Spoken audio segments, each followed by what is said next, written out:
This Decorah Coach Conversation brought to you by Hacker Nelson CPAs and Business Consultants, by Viking State Bank, by Reiser Financial, and by Olson Explosives. We're with head coach Pat Trewin. And Coach, you fell for the first time on Friday night. They lost 21-17 to Waverly Shellrock. What'd you take away from that game?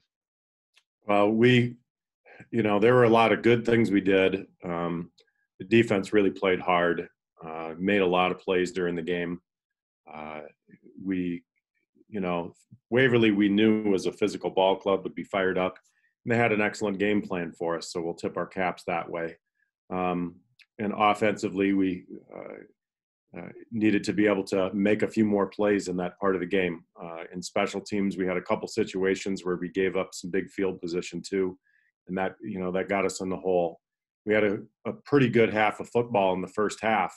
The second half of football, between especially special teams, and then we only had about 2 or 3 plays on defense that we weren't happy with. But the offense and the special teams, we got to be able to make some plays. So hopefully it's a rallying point, a wake up call, and we can get back to business. A lot of teams need that. I would say our kids played hard. They certainly did.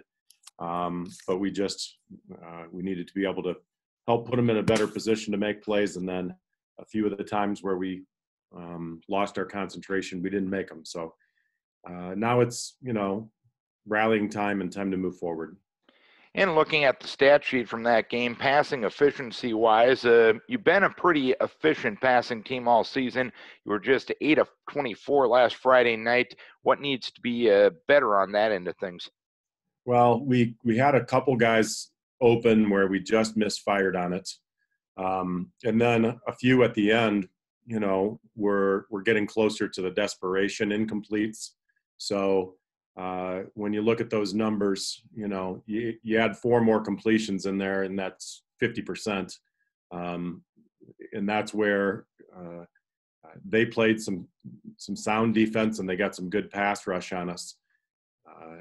So, it's not as dire as it looks, but we would like to be able to just get a little bit more of a connection on a couple of those plays. And when you get into a situation where you're forced to pass and make some completions, then they can dial up the pressure, and the coverage gets a little tighter. So that will improve. We'll also mix a few things up in the route tree. Try to catch some teams off guard in the routes. And even with the loss last Friday night, you enter the final week of the regular season, controlling your own destiny. If you win this week, you are the district champions. That has to be a good feeling. Yeah, that's our focus. And it, soon after the game, we talked about some of the things we didn't like from the game, and then our focus now is, we control our destiny, and we can earn an honor and, put a number on the wall and get a plaque and all those things. That's a goal. That's been a goal from the beginning of the year till now. And, our players are still getting after it in practice. They worked hard on Saturday morning in the weight room, and we know it still just lies in front of us. And Western Dubuque, the team that you got coming to town this week, what about this year's edition of the Bobcats impresses you the most? Well, their quarterback is really efficient, really handy.